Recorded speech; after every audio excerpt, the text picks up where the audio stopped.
রাধে রাধে বন্ধুরা, এখন বাজছে 9:30। আজকে আমার ছেলের স্কুল নেই, আজকে শনিবার। প্রত্যেকদিন ভোরবেলায় উঠে স্কুল যায়। আজকে রাত্রে শোয়ার সময় বলে শুয়েছে যে আমাকে ডাকবে না। এখন 9:30 বাজে, এখন যদি ঘুম থেকে না তুলে আর কখন তুলবো বলো? তাই চলো দেখবে, চলো ঘুম থেকে ওঠাতে আমার কতটা ঝক্কি পোয়াতে হয়।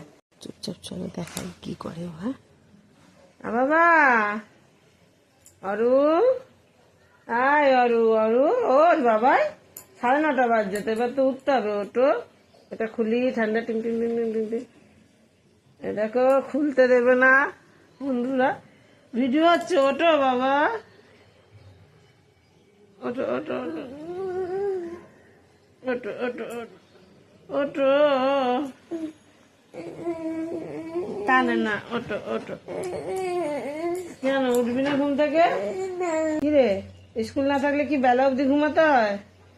খুলতে হবে তো মুখটা। তাকা এদিকে, তাকা, দেখ ফোনের দিকে তাকিয়ে দেখ কি করছি আমি, তাকিয়ে দেখ। তাকাবি না? তাকা না, দেখে দেখে দেখ, চোখ খুলে তাকা, দেখ কি করছি। আবার হাসছিস, তাকিয়ে বুঝতে পেরে গেছো না তুমি ভিডিও হচ্ছে? উঠে পড়তে বসতে হবে তো, স্কুল না থাকলে কি ভালো। দেখ, ভিডিও করবে না, মুখ ঢেকে নিচ্ছে। কেন ভিডিও করবি না? কেন?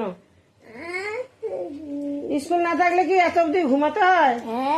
কেন পড়তে বসতে হবে না? হ্যাঁ তেরি, দেখেছো বন্ধুরা, যেই দিনটা স্কুল থাকবে না সেই দিন আমার ঘুম থেকে তুলতে ওকে বহুত কষ্ট হয়ে যায়। এরকম করতে থাকে। স্কুল থাকলে বলতে হয় না কিন্তু, এক ডাকে উঠে তখন রেডি হয়ে পড়ে। চলো আজকের মতো এখানে ভিডিওটা শেষ করে দিই।